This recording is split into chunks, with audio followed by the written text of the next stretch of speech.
everybody. So I'm just coming live now. Started a little bit earlier than expected, but I'm hoping some people can come and join me. And if not, please feel free to watch this later and add your comments, and I'd love to reply to you. So if anybody does log on, please let me know you can hear me okay and everything's fine. And yeah, so the idea of today is I wanted to come on and do a little bit of a live because, as you've probably seen, I have an event tomorrow, the Feel Good Festival over in Bude, which I'm really excited about. I've not done this one before, so yeah, it should be really interesting. And they messaged me and they've asked me if I could potentially do a talk. So there's a chance I'll be doing a talk tomorrow. So I wanted to come on here and basically give you that talk. Yeah, so all about well-being and retraining the brain. So for those of you that don't know me, I am Amanda, and my company is Taylor Transformations. And the aim of this company for me is to let you know about the amazing well-being tools that are out there, alternative therapies, and just give you as much information as I can so you can create your own well-being toolkit. So a little bit about my journey. So a good few years ago now, I was not in the best of places. I was in a job that I hated. I was really down. I had a lot of stuff going on in my personal life. And you get those negative thoughts in your head. And I had a lot of that. I thought that was the norm. I thought feeling how I felt was how everybody felt. I was worn out. I was tired. There was nights I was going home and I was upset, crying, just really, really struggling. So I decided to, get my way out of it, look for another job, and I started looking for different things I could do. And I went for one in the same company but in another department. And I got a lovely manager who saw what was going on and had a chat with me, and she suggested hypnotherapy. Never heard of it before, no idea what it was. But I thought, you know what, I've tried everything else, let's give it a go. So that's what I did. And it changed everything for me. I went to a weekend where they did a bit of a taster for this course. They talked about how the brain worked, a little bit of history about hypnotherapy, and then they asked for volunteers, and I put myself forward. And wow, the difference it made. Even the people that were there could see a physical difference in me from what had been the day before to straight away after that session. I looked like a completely different person because a weight had been lifted. I didn't realise that you could turn that negative voice off, that you didn't have to hold all this stress in your body. So yeah, so it was an eye opener for me. And one of my biggest takeaways is that you can't control what happens around you. You can't stop the bad things from happening, but what you can control is how you react to it. And that just meant everything. So once I knew how the brain worked, once I'd learnt this from this course, it just made such a difference. It allowed me to know that I could switch things around, that there were tools out there that I could use to support my mental health and well-being. And that's really where I want to start today. So I want to start to talk to you a little bit about how the brain works, and therefore why the well-being tools that are out there work. So yeah, so the first thing I want to know is our brains and our bodies are linked. So one affects the other. So you probably know this yourself if you've ever felt something's happened and you have that reaction in your body. So just think about what happens then.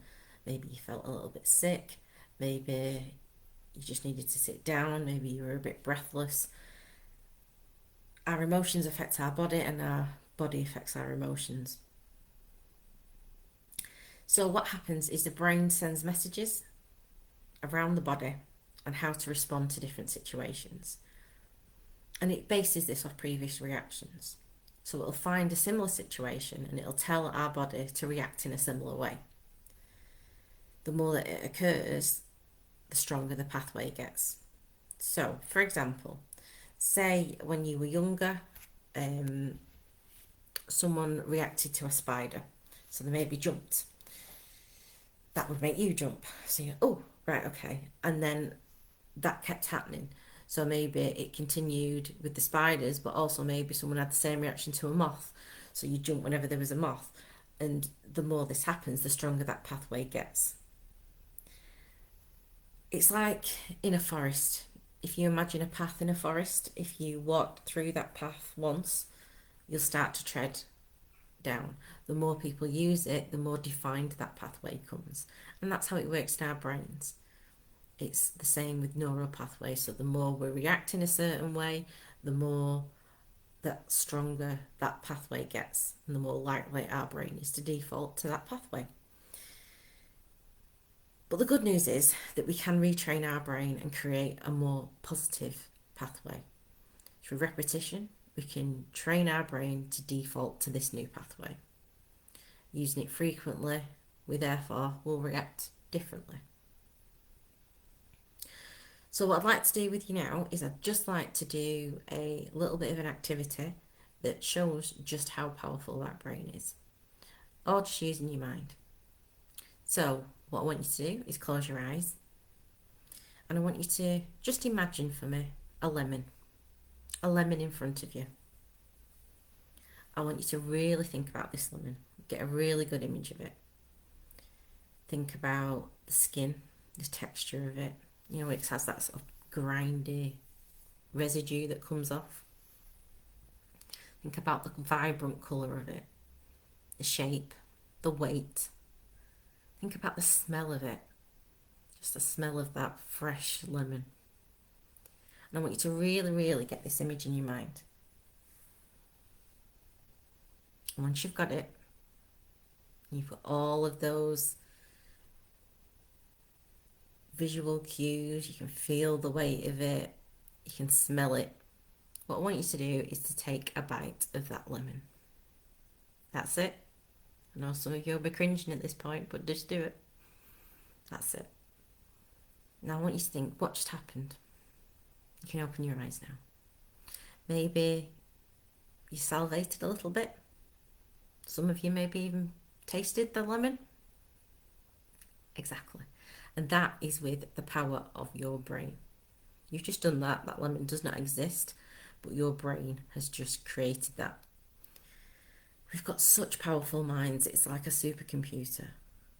So your reactions to this is all done by thought. So I want you to start thinking now. So our brains clearly learn visually. You've just pictured that lemon. You could see it, you could taste it, you could sense it. You might even be able to smell it. They also work in the current tense. So a lot of the work we're doing is with our subconscious mind, and that's in the now. So a lot of these well-being tools that you think talking about bringing you to the present, this is why.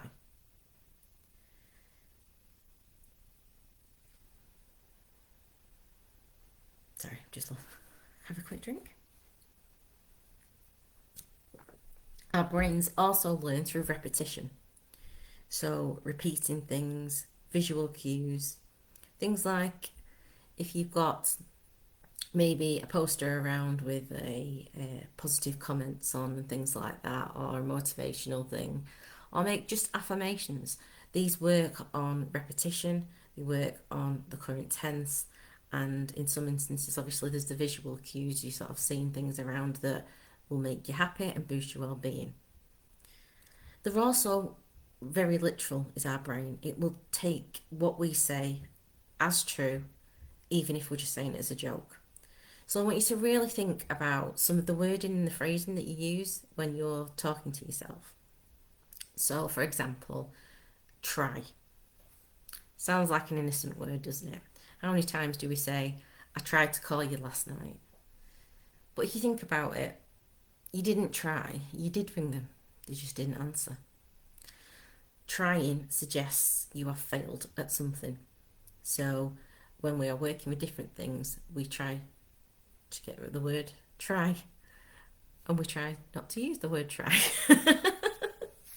I'm already doing it, see? We've got into a routine. It's so easy to do, but the amount of times you say, I'll try and do this, I'll try and do that, you're already telling your brain that you are going to fail by saying you're going to try. Just say you're going to do it. And again, it's all about that mindset and linking that in. Another word quite often is the word lose. So people who want to lose weight. Well, if you lose something, it also suggests that you can find it again. So you're not losing weight, you are reducing your shape or size. You are getting to your ideal shape or size. You are not losing, because if you lose, you can find it. And again, just think about how you talk to yourself. How many times when you slip up and go, oh, I'm so stupid, and things like that, you're saying that to yourself regularly. Now, you might know it's you might say it's an off-the-wall comment, but your subconscious brain is taking that as an instruction and telling yourself that that is the case. So a great exercise you can do to help with this is just have a pen and paper next to you, and whenever you say something negative to yourself, just stop. Don't tell yourself off. Make a note of what it is that you said. And then write down some different options. So more positive options. So for example, if you say, oh God, I'm stupid, I shouldn't have done that. Just stop and go, okay, I made a mistake. I'll learn from this. It's fine. I'm only human. Things like that. So just really think about and catch yourself saying these things, because it's so natural to us that we're just doing it automatically at this point. So what you need to be doing is just making a note, popping down anything that you say that you think isn't quite how it should be, that might be giving your brain a message or a signal that's not particularly positive, and then just write some alternatives. Eventually it will become natural, and I still catch myself saying things every now and then, and I have to sort of sort myself out and say no. But it's just about not punishing yourself, not telling yourself off. It's purely just recognising what you've said and thinking of an alternative. So give that a go. Let me know how you get on. It's a nice one to do, and it just opens your eyes a little bit to exactly what negative things you've been saying. Another good tip is to avoid words like don't. So we're forever saying things like don't forget. Our brain doesn't like the word not, so it is just hearing forget. So do not forget, it's hearing do forget, and that's what it's doing.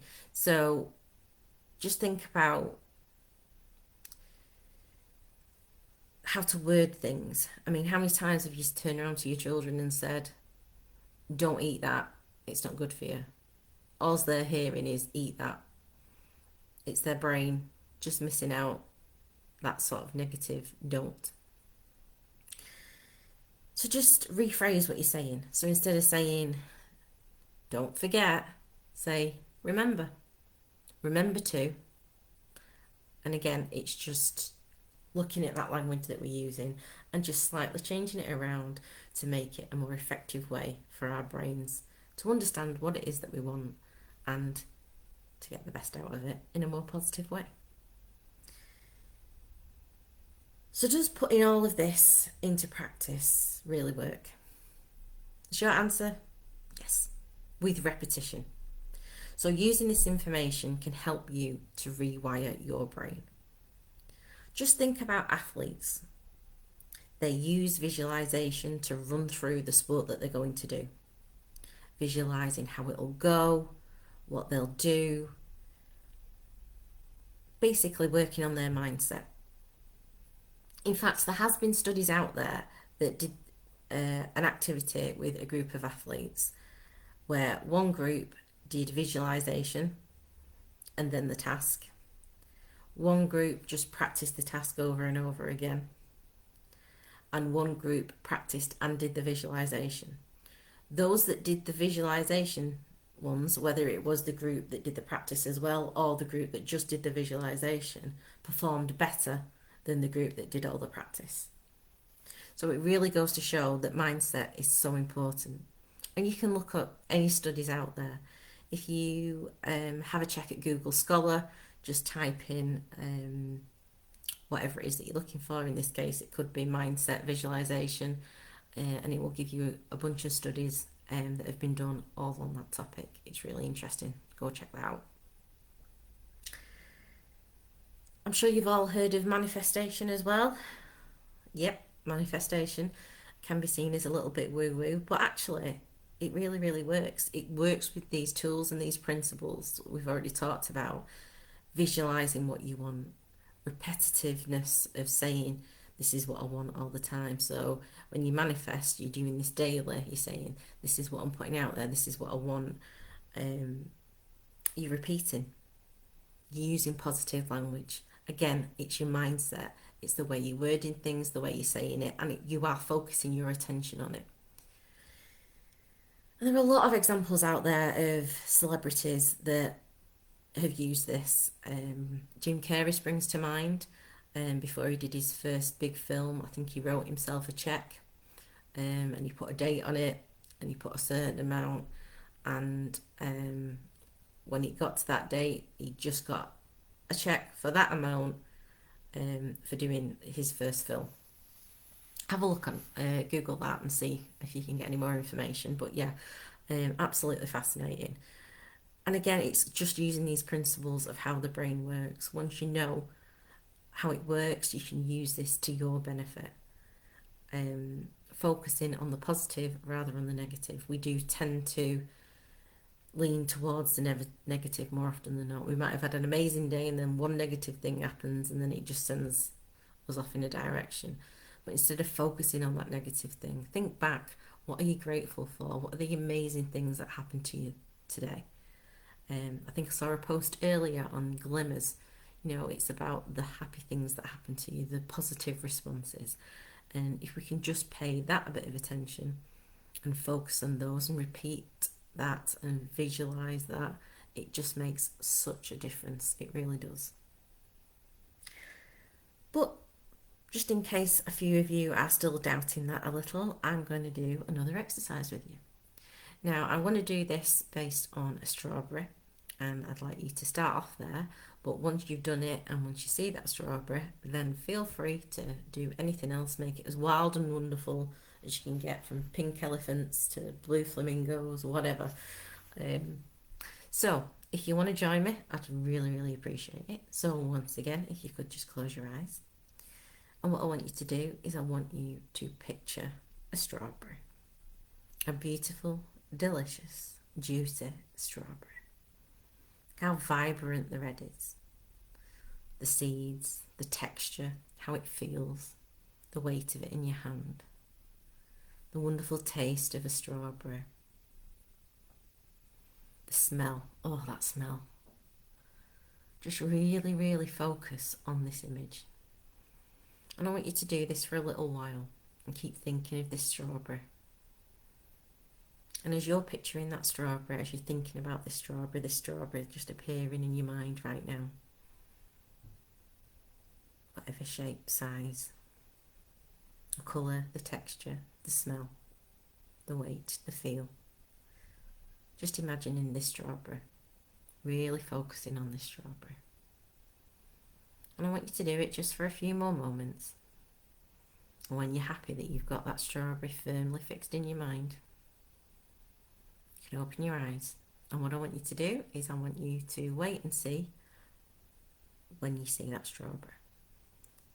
Because we've focused on it, we've paid attention to it, we've looked at the detail of it. You can repeat thinking about this strawberry for a few minutes after we've finished this talk as well. Just spend a couple of moments really getting it in your brain. And then when you see the strawberry, whenever it is, it might be today, it might be tomorrow, just pop a note on the comments of this live to let me know.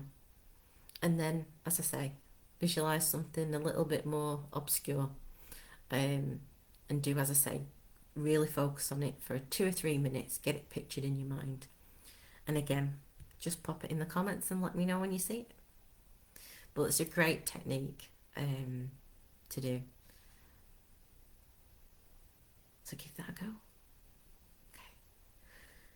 So as I was saying, there's lots of wellbeing tools and alternative therapies out there, and they all work on these principles. And they're there to support you to make the changes that you want. So I want to start with hypnotherapy because that is my go-to. And also EFT works in exactly the same way. So EFT is tapping, for those that haven't heard of it before. And basically they work directly with the subconscious mind. So that autopilot, that thing that you do every day, it's incredibly natural. And it works with these principles. So a lot of it involves visualization. It involves being careful of the language that you use, especially for hypnotherapy. And it's about repetition. So hypnotherapy works great right in that subconscious mind, working with that part of you that is on autopilot, that part that protects you, and that part that is visual, speaks in the current tense, learns through repetition, like certain words and not others. So we work with that part of your brain.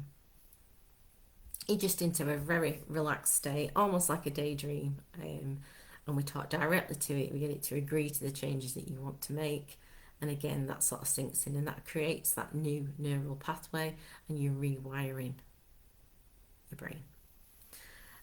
Tapping is working again with the subconscious mind, but it's more of a physical thing to do. But again, it's repetition. So we have various points where we tap around on the body, and we start by saying how it is that we're feeling. We're acknowledging that.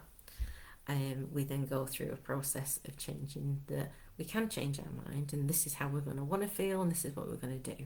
It's a quick, effective way to change your mood, to support you if you're having a difficult situation, that you just need to get sorted there and then. And it's something you can do yourself. Once you've learnt how to do this, you can just do that quick tap whenever you need it. And you can do it on your hand as well. So there's ways in which you can do it on your hand that sort of you can do discreetly out of the way. Or if we go back to hypnotherapy, there's certain things that you can build in hypnotherapy, so if you do them, it gives you that little bit of a boost. So it might be just as simple as that, and you can build that in to sort of give you that boost of confidence or whatever. And again, it's something you can do quietly, out of the way, where nobody can see, and it just instantly changes that mood. Next, we've got things like meditation. So again, this uses a lot of visualizing, a lot of focusing, bringing you to the present moment. There's repetitive practice as well. So returning to a focal point is usually a big thing in meditation. It's a lovely well-being tool to use, and if you use it regularly, it can make a really, really big difference. I know some people struggle or think that they struggle with meditation, and think it's something that it isn't, but if your mind is drifting away and you've got to bring it back, that's the whole point of meditation. It's being able to come back to that focus. So if that's happening, you're doing it right. It's absolutely fine. If you want to start off with meditation and it's not worked out well for you before, maybe look at a guided meditation, and where someone's sort of talking to you and going through something, because that is usually the easiest way, because you're focusing on someone's voice, you're focusing on the story that they're telling you, and again, your brain is visualizing this, it is using it to bring that nervous system back down. So there are a lot of wellbeing tools out there, and a lot of them will come back to these principles of how your brain works.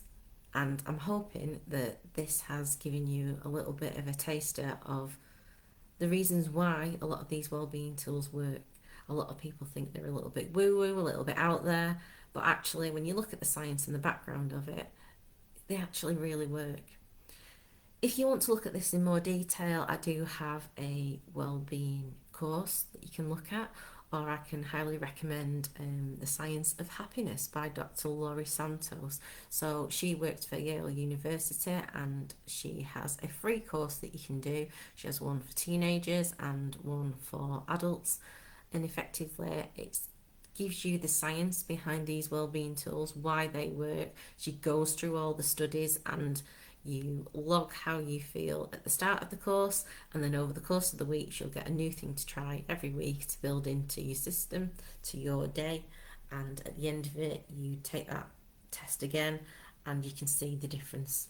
So these things can be quite subtle, you might not quite notice them, but when you actually stop and properly reflect, right, this situation has just happened, would I have reacted this way this time last week? Yes, no. Usually the answer is no. You'd have got you upset, you'd have got down. But once you realise that, going back to that, you can't control situations, but you can control how you feel, it does make a huge difference. So I just want to end this live, which I have gone on for 26 minutes now, with just a little bit of a meditation. So for those that would like to join me, please feel free. It will not be very long, it will be a nice quick one, but it might just give you a little bit of a taster of how some of these principles we've been talking about in terms of how the brain works can really have an impact. So if you're ready, feel free to join me.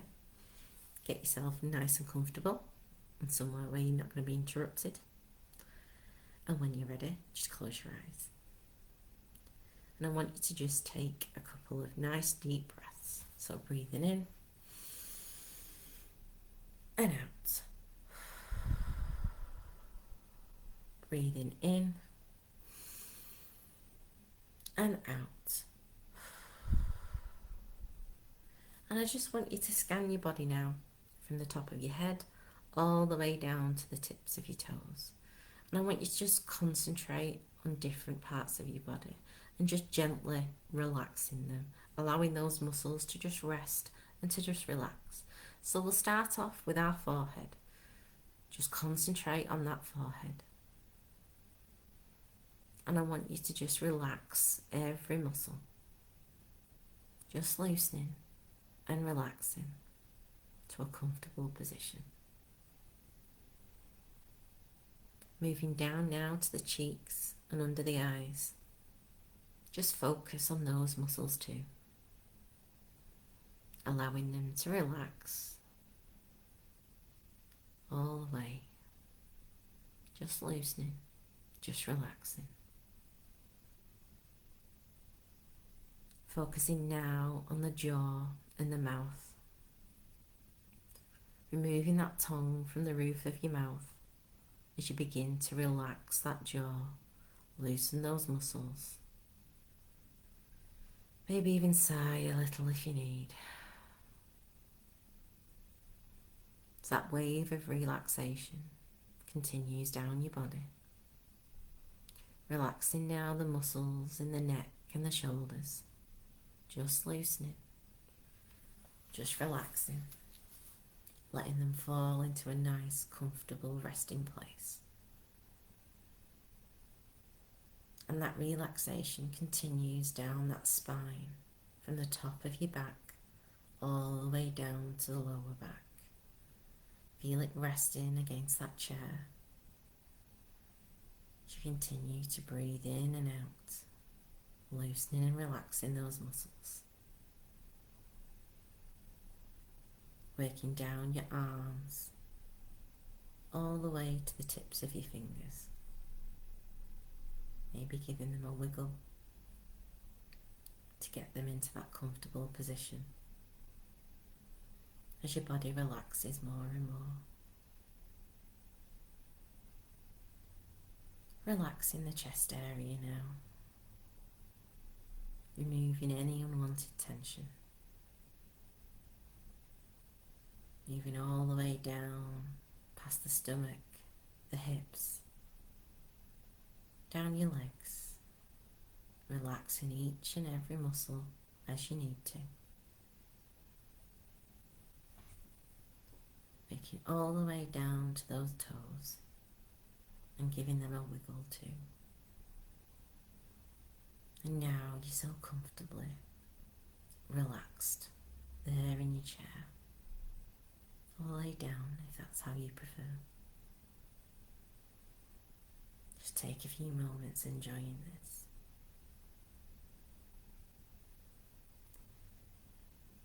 And I want you to imagine now that you're on a pathway. It's a beautiful summer's day. You can hear the birds in the trees, the breeze rustling all the leaves. And you're following that path all the way down, the wonderful scenery around you, the flowers, the butterflies, all living creatures just going about the day. And you give a nice sigh of just relief, feeling the warm sun on your face. And as you continue along that path, you come to some steps, and you gently and carefully make your way down. And these steps lead to a wonderful golden beach. So you decide to take off those shoes and just leave them there, feeling the warm sand. As you wander to this beach, heading towards that water, and you realise it's a deserted beach, only you there. You can hear the birds in the sky and the gentle lapping of the waves as it hits the shore. There's a slight breeze that just cools your face from that lovely warm sun. And as you get near to the water, just allowing those waves to wash over your feet, finding the water surprisingly warm, and enjoying the experience.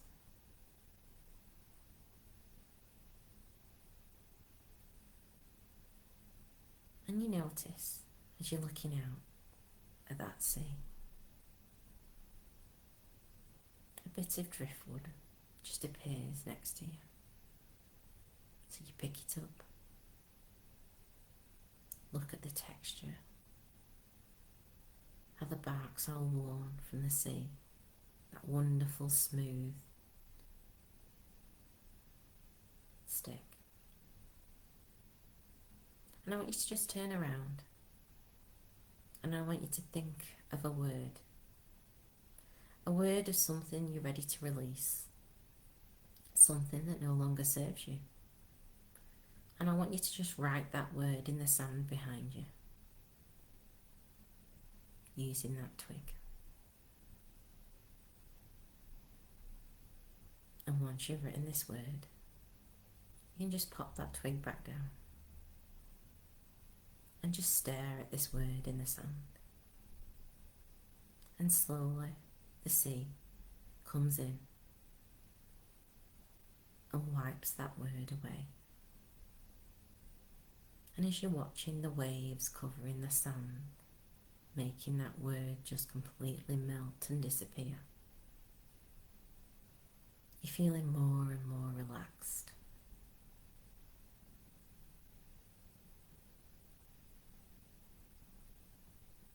Feel like a weight's been lifted. Finally letting go. And you'll notice now that that word has completely disappeared. You turn back to that sea and just enjoy the waves crashing against the shore. The amazing blue sky with barely a cloud, and the sounds of nature all around you. feeling relaxed, feeling better than you felt in a long, long time.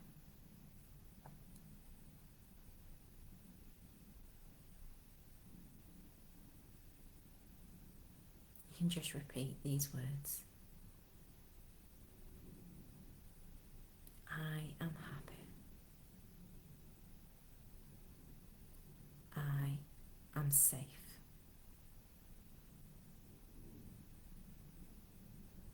I give myself permission to move forward.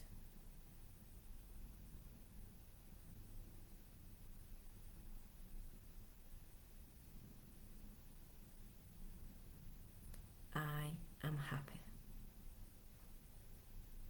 I am safe. I give myself permission to move forward.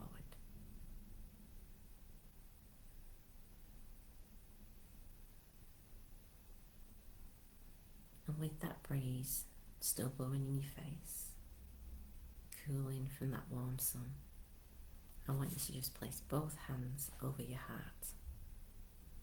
If you can get skin on skin, even better. Take a deep breath.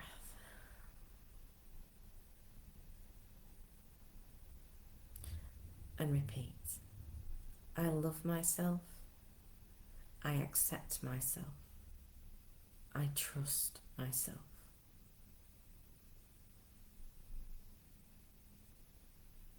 And once more. I love myself. I accept myself. I trust myself.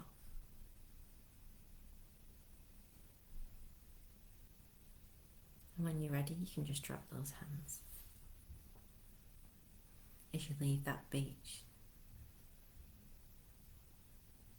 feeling happy, feeling ready, as you pop those shoes on and head back along that path.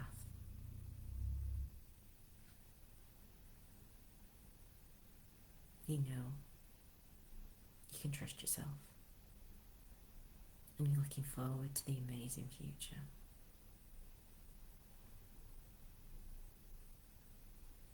So when you're ready, you can open your eyes. Just take a few moments to just come back to yourself.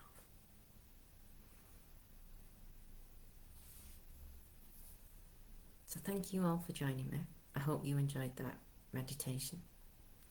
And I look forward to hopefully seeing some of you at the event tomorrow. Again, please, I would appreciate any comments, any feedback, and any questions. So for now, I will say goodbye. I hope you all have a fantastic weekend, and I will catch you next week.